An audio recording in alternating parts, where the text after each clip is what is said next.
राजवर्धन कदम मांडे. मी छत्रपती शाहू महाराजांचा पंतू आणि प्रिन्सेस पद्मा महाराजांचा चिरंजीव. मी इथे खास करून आमच्या भारतीय जनता पक्षाचे दोघे उमेदवार मंडलिक साहेब आणि माने या दोघांच्या प्रचाराच्या निमित्ताने आणि कोल्हापूर शहरातील सर्व जनतेला आवाहन करण्यासाठी काल मी इथे आलो आहे. विमानाला थोडा उशीर झाल्यामुळे काल मोदी साहेबांच्या सभेला उपस्थित राहता येत नाही, म्हणून आजच्या पत्रकार परिषदेच्या निमित्ताने मी आपल्याला आवाहन करतो की आपण आमचे दोघी भारतीय जनता पक्षाच्या उमेदवारांना मतदान करण्यासाठी कोल्हापूर शहरातील जनतेला आपण माझ्या वतीने आवाहन करावं अशी मी आपल्याला विनंती करतो.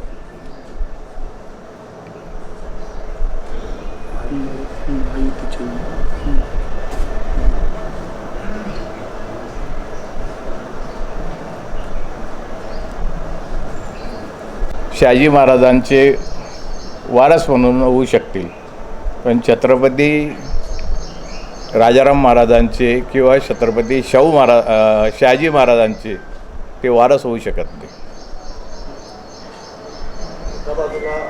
पराभव झाला त्यानंतर आपला कोल्हापूरच्या राजकारणात आता एखादा उमेदवार पराभव झाल्यानंतर तो ॲक्टिव्हली काम करत राहतो पुढच्या वेळेचं.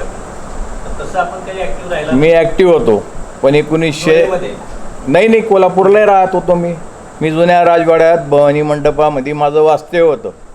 त्यावेळेस माझी आजी विजयमाला राणीसाहेब तिथं भवानी मंडपात राहत होत्या आणि मी इथं कोल्हापूरमध्येही कार्यरत होतो. पण 1990 साली मी जिल्हा मध्यवर्ती सहकारी बँकेमध्ये संचालक म्हणून निवडून आलो. त्यावेळेस मला व्हाईस चेअरमन तिथं आमचे त्या काळातले नेते स्वरूपसिंग नाईक साहेबांनी मला व्हाईस चेअरमन केलं. पुढं दुसरे नेते आमचे अमरीश पटेल साहेब आमदार, सध्या आमदार आहेत त्यांनी मला ते मंत्री झाले 2003ला. त्यांनी मला तिथं जिल्हा मध्यवर्ती सहकारी बँकेमध्ये आमदार केलं. त्यामुळे धुळे शहराच्या धुळे जिल्ह्याच्या राजकारणामध्ये व्यस्त झालो. 2004 साली मी आमदार म्हणून निवडून आलो. 1994-95 साली मी अपक्ष म्हणून आमदार तिथं निवडून आलो. त्यामुळं थोडंसं तिथं व्यस्त असल्यामुळं इकडं मला वेळ कमी देता आला.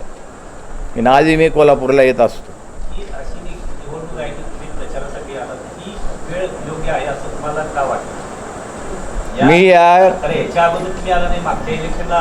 मी या जिल्ह्याच्या लोकांना मतदारांना इथं आव्हान करायला आलो आहे की आपण भारतीय जनता पक्षाच्या उमेदवारांना दोघी हातकलंगणे आणि कोल्हापूर शहराच्या उमेदवारांना आपण मदत करा ही विनंती करण्यासाठी मी इथं आलेलो आहे.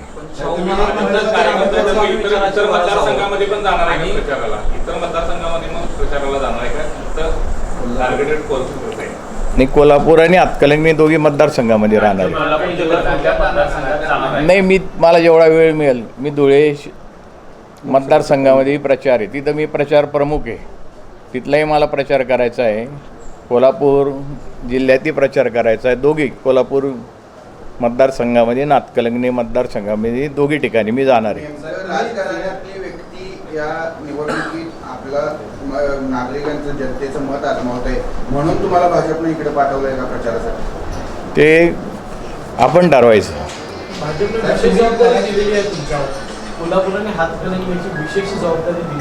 मला कोल्हापूर आणि हातकलंगण्याची जबाबदारी दिली आणि धुळे लोकसभा मतदारसंघाचा मी निवडणूक प्रमुख आहे. त्यामुळं धुळ्याची माझ्याकडे जबाबदारी आहे. नुसतं हातकलंगणे आणि कोल्हापूर शहराची जबाबदारी माझ्याकडे नाही आहे.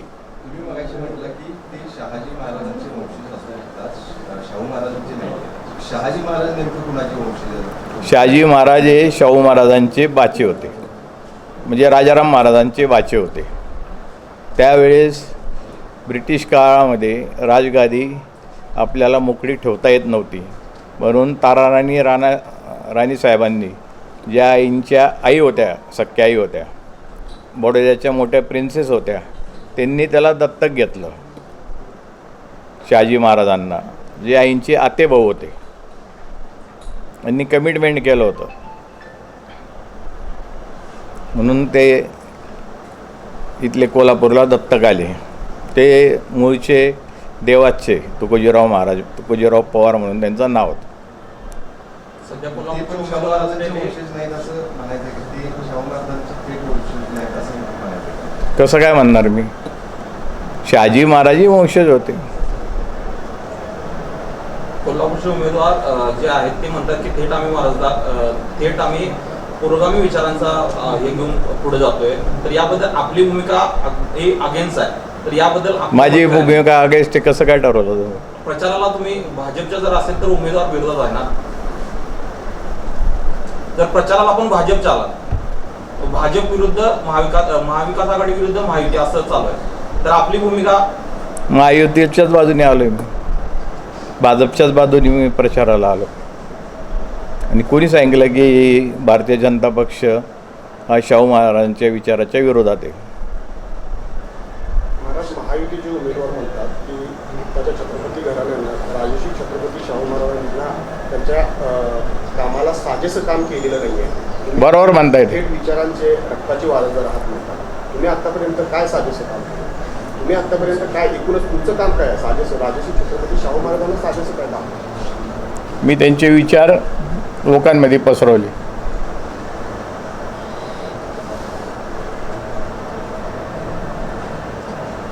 जे यांनी केलं नाही ते मी केलं.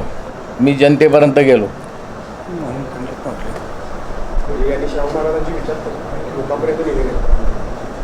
तेही जनतेच्या प्रश्नावर रस्त्यावर उतरतात, तेही जनतेमध्ये मिसळतात, तेही जनतेला मदत करतात. मी कधी ऐकलं नाही. टोल आंदोलनामध्ये ती सुद्धा होती, नाना सुद्धा होते त्यावेळेला. त्यावेळी शाहू महाराज रस्त्यावर उतरले. नानांच्या शेजारीच बसेल. शेतकरी आंदोलनाच्या वेळेला सुद्धा ते आले होते. मराठा आरक्षणाला ते गेले होते. जरांगे पाटलांना भेटायचे. सीएच्या पण नेतृत्व त्यांनी केलं. सीए कायदा रद्द व्हावा त्याचं नेतृत्व पण त्यांनी आम्हाला केलं. टोलचं आंदोलन जनतेचं आंदोलन पाहिजे. कोल्हापूरच्या सगळ्या आंदोलनात शाहू महाराज हे आघाडीवर असतात आहेत. मग लोकांनी का सगळी उदाहरणं सांगितली. दोन्ही मुलांना आंदोलन दोन शब्द बोलू. बोला की तुम्ही हे किरण शिंदे आमचे सहकारी. नाही नाही, हे पहिलं उत्तर. आपण एक मिनिट जरा एक मिनिट बोलतो. शाहू महाराजांना फक्त कोल्हापूर जिल्ह्यापर्यंत सीमित करू नका. शाहू महाराज हे पूर्ण महाराष्ट्राचेच नाही तर पूर्ण देशाचे आराध्य दैवत आहे. शाहू महाराजांच्या विचारांवरतीच हा महाराष्ट्र चालत आलेला आहे. या ठिकाणी जे आलेले आहेत राजवर्धनजी कदम माने साहेब हे शाहू महाराजांच्या रक्ताचे वारसदार म्हणून या ठिकाणी आलेले आहेत. राहिला प्रश्न घरगुती याचा, तो कौटुंबिक आहे. त्या कौटुंबिक वादाच्या प्रश्नावरती ते त्यांच्या पद्धतीने हे करतील. आज ज्या पक्षाच्या संदर्भात त्यांनी भूमिका घेतली त्यांचं असं मत आहे की त्या पक्षाच्या भूमिकेशी अजिबात त्यांचं म्हणजे जी माझी भूमिका आहे ती बांधिलकी त्या पक्षाशी आहे. परंतु त्यांच्या निदर्शनाला असं आलेलं नाही की भाजप हा पक्ष जातीवादी पक्ष आहे किंवा अशा पद्धतीचा पक्ष आहे. त्याच्यामुळे त्याच्यावरती फार भाष्य करण्याची गरज आहे असं मला वाटत नाही. तुम्ही पुन्हा एकदा आमच्यामध्ये पण कन्फ्युजन राहायला लागतो. तुम्ही फक्त प्रचाराला आलेला आहात. हा कौटुंबिक वाद जुना जो आहे तो कौटुंबिक वाद जुना आहे, तो आम्ही आमच्या स्तरावर सोडू. तो इथं प्रचाराचा मुद्दा नाही. बरोबर, बिलकुल नाही. ते एक कन्फ्युजन आमच्या मनामध्ये होतं की तुम्ही हा काही जुना वाद नाही, जुना वादासाठी मी नाही आलोय. ठीक आहे. जनतेला माहीत पाहिजे म्हणतो. सर्व जनतेला मी आव्हान करतो की तुम्ही संजय मंडलिकांना आणि धैर्यशील मानेंना मतदान करा. यासाठी मी इथं आलो आहे, एक भाजपचा पदाधिकारी म्हणून, जबाबदार पदाधिकारी म्हणून. या ठिकाणी उपस्थित असलेले सर्व प्रिंट मीडिया सर्वच यांचे आम्ही मनापासून आभार मानतो की आपण आमच्यासाठी अमूल्य वेळ दिला. त्याबद्दल पुनश्च एकदा या ठिकाणी आम्ही जे किरण शिंदे म्हाडाचे चेअरमन होते. प्रचार थेट जो आहे तो शाहू महाराज जे आपले आपण म्हणतो त्या राजघराण्याशी आपला संबंध आहे, त्यांच्या विरोधात हा प्रचार आपण करतो. कसं बघताय? मी भारतीय जनता पक्षाचा एक कार्यकर्ता आहे आणि महायुतीचा उमेदवाराचा प्रचार करण्याचं हे माझं कर्तव्य आहे. त्यामुळं मी काही खोलात जात नाही शाहू महाराजांबद्दल. मी फक्त छत्रपती शाहू महाराजांचा वारसदार म्हणून या कोल्हापूर शहरातील जनतेला आणि जिल्ह्यातील जनतेला आमचे भारतीय जनता पक्षाच्या महायुतीचे दोघी उमेदवारांना विजयी करा असं आव्हान करण्यासाठी मी इथं आलेलो आहे. सभा वगैरे काय घेणार आहे का? हो, 3 तारखेला मी परत येणार आहे. साहेब, तुम्ही विजयाचं आव्हान करायला आलाय, भाजपच्या वतीनं आलाय, मात्र दुसऱ्या बाजूला शाहू महाराजांच्यावरती काय बोललं तर मान गादीचा ठेवला जात नाही अशा आरोप भाजपवरती केला जातोय. उमेदवारांनी जरी काही बोललं तर उमेदवारांच्यावरती मग टीका केली जाते. तर नेमके वारसदार या गादीचे कोण आहेत आणि मान कुणाचा केला जाते? मी छत्रपती शाहू महाराजांचा वारसदार आहे, रक्तामासाचा वारसदार आहे, एवढंच मी आपल्याला सांगतो. आणि तो वारसदार या नात्याने मी इथं जनतेला आव्हान करतो, कोल्हापूर जिल्ह्यातील जनतेला आव्हान करतो की संजय मंडलिक साहेबांना आणि दुसरे जे आमचे हातकलंगण्याचे उमेदवार आहे माने साहेब, या दोघांना आपण मतदान करा अशी मी विनंती करतो. आणि गादीचा मान वगैरे आपल्याला सर्वांना इतिहास माहीत असेल. 1962 साली कोल्हापूरला जे दत्तक घेण्याचं प्रकरण गाजले, त्या प्रकरणामध्ये ज्यांना दत्तक म्हणून कोल्हापूर शहरामध्ये दत्तक घेताना आलं, कोल्हापूर जिल्ह्यामध्ये कुठं दत्तक घेण्यासाठी यांची जागा राहिली नव्हती, त्यांचा गादीचा मान हा विषयच येत नाही.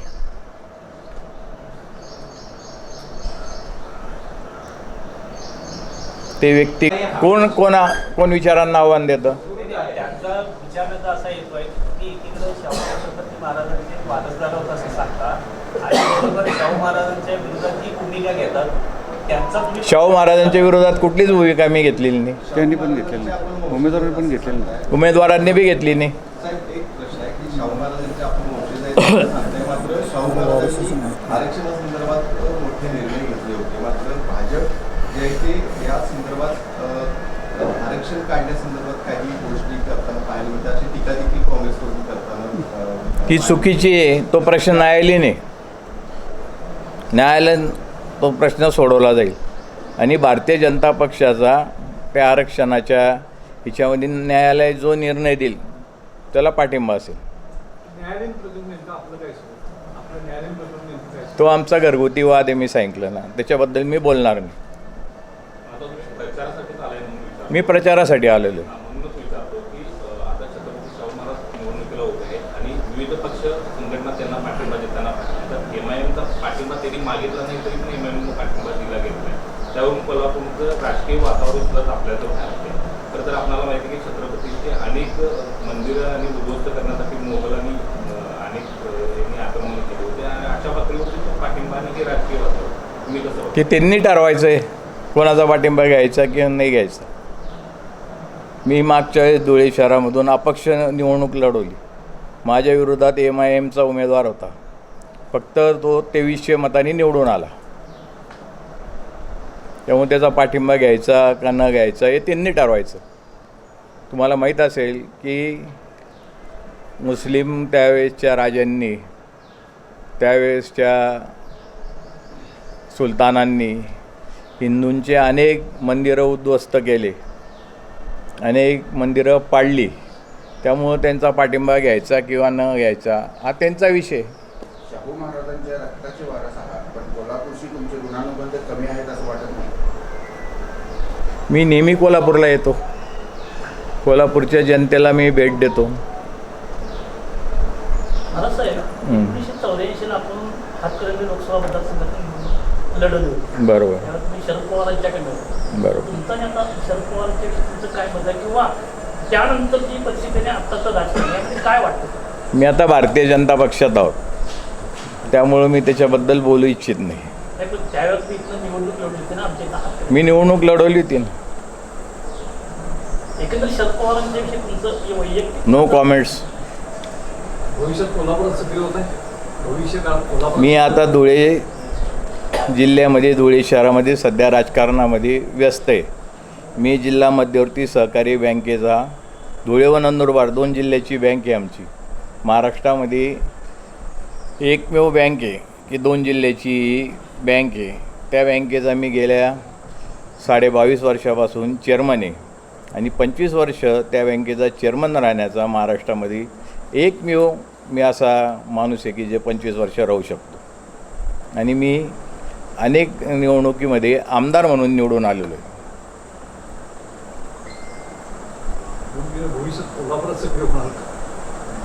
कोल्हापूरच्या जनतेची मागणी असेल किंवा आमच्या भारतीय जनता पार्टीने जर मला उमेदवारी दिली किंवा मला धुळ्यातनं उमेदवारी दिली तर मी सक्रिय राहील. कुठून महाराज एक सांगा, इचलकरंजी मतदारसंघातून आपण कोल्हापूरची अस्मिता आहे असं सांगितलं जातं आणि दुसऱ्या बाजूला त्यांच्यावर टीका सुद्धा केली जाते. अशा पद्धतीची भूमिका सध्या कोण सांगता गादीचे वारसदार आहे असं? कोण सांगतं गादीचे वारसदार आहे? कोल्हापूरची अस्मिता आहे असं एका बाजूला म्हटलं जातं, दुसऱ्या बाजूला त्यांच्यावर टीका सुद्धा केली जाते. विचारांचे दोन अशा मतप्रवाह पद्धतीनं आहेत. तो म्हणण्याचा अर्थ असा आहे की दोन मतप्रवाह आहेत विचारांचे. एक तर त्यांना थेट गादीचे वारसदार म्हणतात तर दुसरे म्हणतात की ते वारसदार. या संदर्भात गादीचे वारसदार ते स्वतःहून म्हणता. जनता ठरवेल की गादीचे खरे वारसदार कोण आहे. मी खरा वारसदार म्हणून मी काही संपत्तीचा वारसदार नाही. मी शाहू महाराजांच्या विचाराचा वारसदार आहे. त्यासाठी मी इथं जनतेला आव्हान करण्यासाठी आलेलो आहे. आत्ताचे आहेत ते फक्त संपत्तीचे वारसदार म्हणायचे काय? आत्ताचे जे आहेत महाराज ते संपत्तीचे वारसदार आहेत बरोबर म्हणाले आपण. असंच म्हणायचं का? बरोबर. म्हणजे महाराज साहेब तुम्ही पहिल्यांदा स्पष्ट करा, तुम्ही प्रचाराला आलाय की हे जुनं प्रकार सुरू करायला आलाय? नाही, मी प्रचाराला आलो आहे. हा? भारतीय जनता पक्षाच्या प्रचाराला आलो आहे. हा, म्हणजे याच्यावर तुम्हाला काही भाष्य करायचं नसेल तर तुम्ही नाही म्हणून सांगा तसं. मला काही भाष्य करायचं नाही. हा, ठीक आहे. म्हणजे तो आमचा अंतर्गत प्रश्न आहे, घरगुती प्रश्न आहे. हा, बरोबर. म्हणजे हा काय राजकीय व्यासपीठावरून चर्चा करण्याचा नाही भाग नाही बिलकुल नाही. हा घरगुती वाद आहे. हा घरगुती पातळीवर होऊ दे, काय न्यायालयात असेल न्यायालयाच्या पातळीवर होऊ दे. त्याच्या माध्यमातून जो सोडवला जाईल. त्याचा हा जाहीर विषय नाही आहे प्रचाराचा. बरोबर. बरोबर. साहेब ह्या सगळ्या शाहू महाराजांचा वारस आहे, त्यामुळं त्यांचे जे काही विचार आहे ते जनतेपर्यंत पोचवायचे. त्यांच्या विचारासाठी कोल्हापूर जिल्ह्याच्या जनतेला आव्हान करायचं की आम्ही भारतीय जनता पक्षाच्या उमेदवारांना आपण सर्वांनी